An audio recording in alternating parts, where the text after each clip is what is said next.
Today, we're going to be talking about the benefits of lifelong learning. And I'm going to share with you how lifelong learning can contribute to you living a long, healthy, and rewarding life. So, the first benefit that you get from lifelong learning is that lifelong learning improves your physical health. Yes, lifelong learning is exercising your brain. And we have a host of research that tells us that learning actually makes our brains healthier. It contributes to us having a more vibrant physical life and mental engagement. And it doesn't matter what the content of the learning is. So people who practice learning regularly have lower rates of Alzheimer's and dementia. And even when they do start to show the signs of that, their progression of those diseases actually is much slower because they have this practice of constantly exercising their brains. People who do lifelong learning also have a much better memory. So if you are getting frustrated with how often you keep forgetting your keys or where you put this and you just can't seem to remember anything, maybe that's a sign that you should start practicing some learning opportunities, because learning will exercise your brain, and your brain is a muscle the same way your biceps are muscles, and the more you exercise them, the stronger they become. Now, let me give you another physical benefit that you get from lifelong learning. Learning improves the quality of your sleep. Yes. So many times you may lay down in bed and your body is tired, but your mind is racing and you're thinking about all these things and this and that and whatever. And it's really hard for you to sleep because your mind won't stop. Well, when you do something that is very difficult mentally, when you challenge your brain, that's actual work for your brain, and your brain gets exhausted the same way your body gets exhausted. And what happens when your body is exhausted? Just want to pass out and rest. And the same thing happens when your brain is exhausted. So when your brain is exhausted, it craves rest. It will slow down and allow you to get the sleep that you need. So those are just a few of the physical benefits that come with developing a lifestyle of being a lifelong learner. Now, the second benefit I want to talk about that comes with being a lifelong learner is how it increases your level of self-confidence.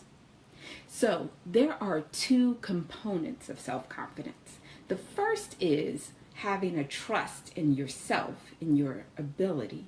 And the second is having a trust in your competence, your ability in a particular area. And lifelong learning increases both dimensions of self-confidence. So when you are practicing learning, you actually increase your confidence in your ability to learn. You have all these experiences where you know that you can go from not knowing something, not being good at something, to practicing and eventually knowing it, understanding it, and being able to apply it flawlessly. And that increases your confidence in your ability to continuously do that. So that's one dimension of self-confidence that gets increased. And learning also supports the other dimension in terms of your concrete ability, right? So you're learning something, you become more competent in some area. And that area in which you're more competent in, you're more confident in that area. And that also increases your level of self-confidence.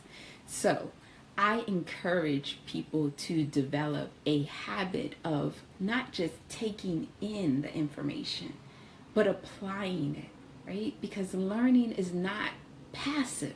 It's something that we do actively. We learn, we apply it, that's how we know that we've learned it, And then I'd encourage you to go one step further and teach it to someone else.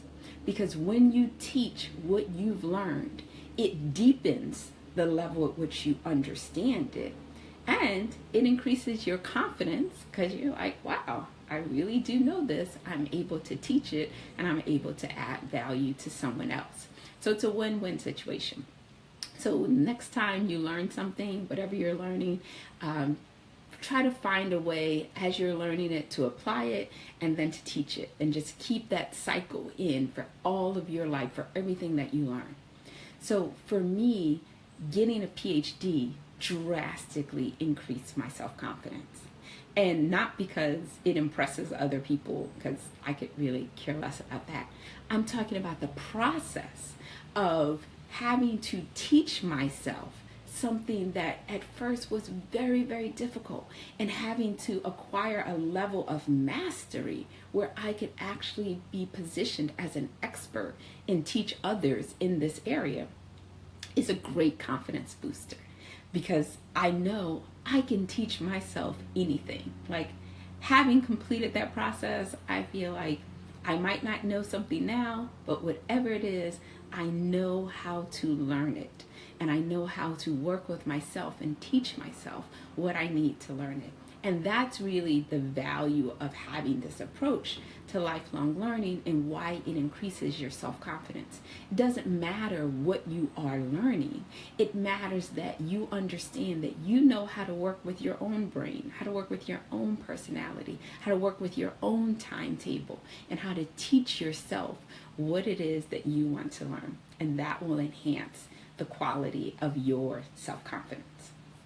So the third point that I want to share with you is how learning actually increases our career advancement and our job security.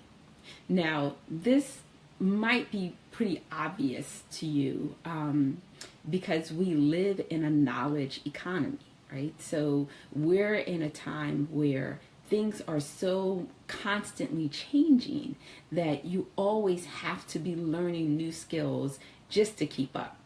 And things that require static knowledge, where you don't have to learn, those kinds of jobs are increasingly being given to computers, right? Because we have the ability to develop these amazing machines and computers that can do the things that don't require that you can think and learn.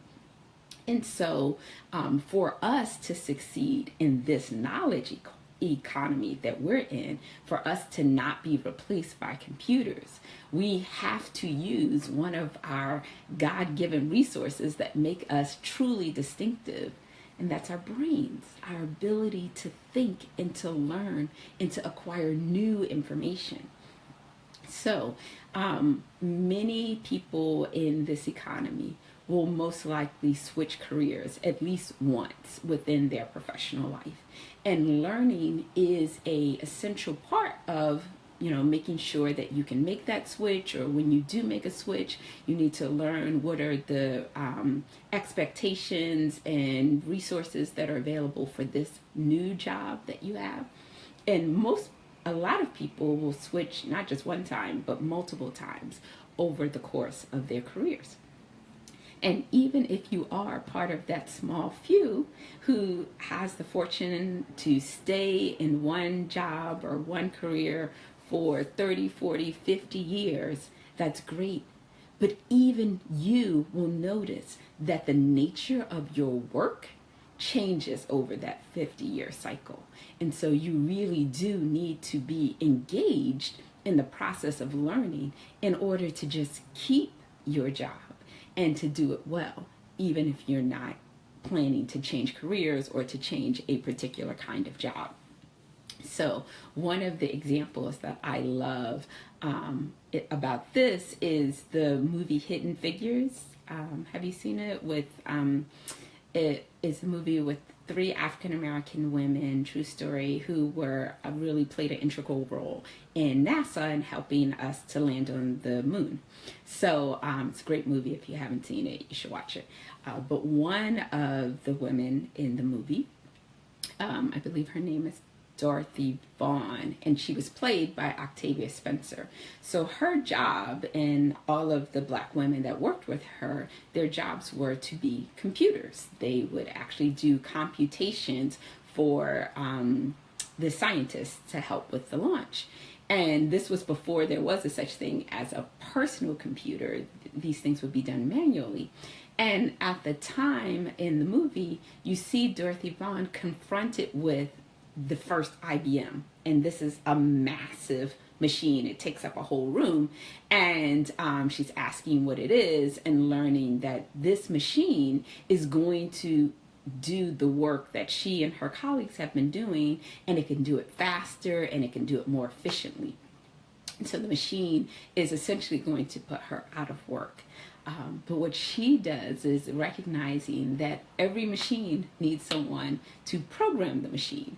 And so she taught herself computer programming so that she would be in the position to not just keep her job, but actually to make herself even more valuable to NASA as they brought more of these machines in, and then she trained other people in order to do that. So I was just so excited when I saw that in the movie. I thought that was such a beautiful representation of when we have an approach to learning across our life.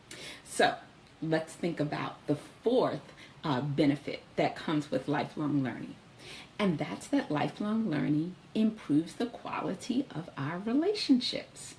So when we're learning new things, we're often in new settings. We have the opportunity to make new friends who share this new interest and to start to expand our relationship pool and build valuable, meaningful relationships. Learning also creates this kind of spark of social engagement, right? So you're just more animated and excited about life when you are learning something, and you kind of want to tell people what it is that you're learning. And so your conversations with people go from a more mundane status to something much more animated and interested that connects you to people. So I think that some of the reason why people engage in small talk, and I don't mean talking about the weather, I mean like talking about other people or what celebrities are doing, it's because there's not enough going on in our lives. Like, we're not really learning anything. There's nothing new. And so we look outside of ourselves for something new and exciting and interesting. But when you have this approach to being a lifelong learner, there's always something new. There's always something that you can talk about at the end of the day, like, wow, this is what I learned, and this is what I think it means, and this is what's going on. So, my favorite question to ask people, my friends, when I haven't seen them in a while, what are you reading? What did you learn? What are you thinking about? Anything new, interesting happening? And even if, your life is the same, you have the same job, you live in the same town, everything's the same, there's still in this mental engagement an opportunity for things to be totally different from one day to the next. So when we are drawn to people and we kind of feel this social connection, it's often because there's something about them that makes us want to learn from them or learn with them. And that's the beauty of relationships. There's a proverb that says, as iron sharpens iron, so a friend sharpens the countenance of another friend. It's like you get better, and part of what attracts you to this person is that your dynamics and your conversation make both of you better. And that is definitely possible when you have two people or more than two people who are committed to being lifelong learners.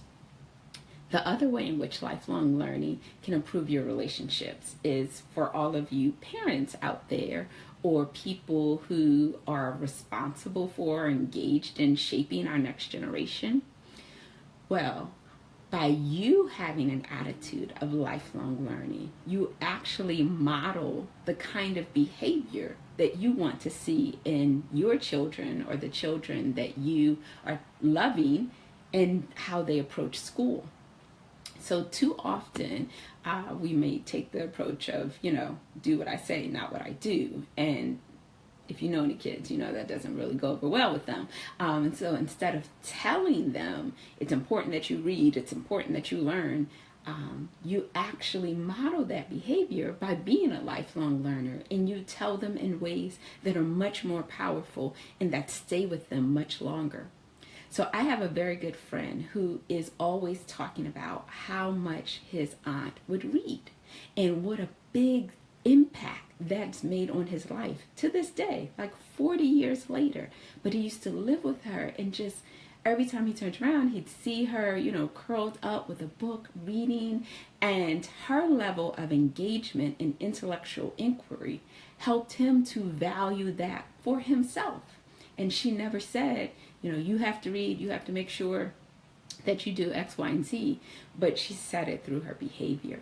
And so when we model an approach to lifelong learning, we encourage those young people beneath us who are still in school to actually, model that kind of behavior within themselves.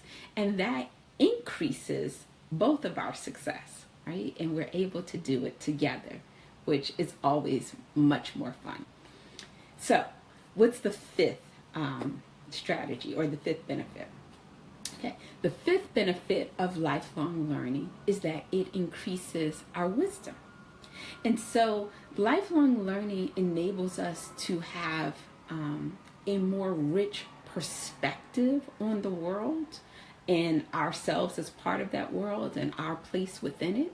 So as we accumulate not just years, but we're spending those years thinking and reading and engaging and questioning, and we're learning things and we're applying those things that we're learning, and our life is just getting richer and our understandings are getting more complicated and nuanced.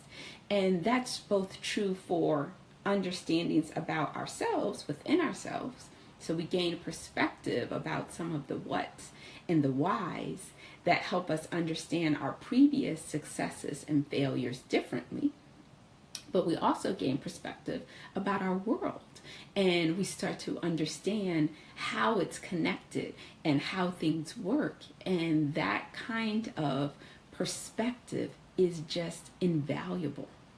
There's an African proverb that says, when an elder dies, it's like burning a library. And that's because there's so much wisdom and knowledge and perspective that exists within someone who has spent their years actually thinking and engaging in life. And so everybody doesn't become an elder just because you live X number of years. It's about the way that you live X number of years. And so remember, I was saying that lifelong learning is about a deliberate, intentional consciousness that we bring to our day, where everything that we're doing, we're trying to understand it and then apply it and teach it to others. And so as we cultivate a habit of doing that on a daily basis, we will become these wise elders and valued members of our community and valued members of our society. So let's summarize what we've learned thus far. We've learned that lifelong learning improves our physical health. It increases our self-confidence. Lifelong learning actually increases our opportunities for our career advancement and our job security. It improves our relationships, and it increases our wisdom. So there are so many benefits to adopting this approach to life. And I really do encourage you to think about what at this point in your life would you most like to learn, and then get started in figuring out what are some ways in which you can start to learn that. So it has been a pleasure for me to share this time with you.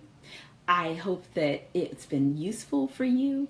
And if you've benefited from this video and know that there are other people that could also benefit, please do share this with them so that they too can become lifelong learners. I wish you a life that is filled with meaning, purpose, enjoy. Have a great day.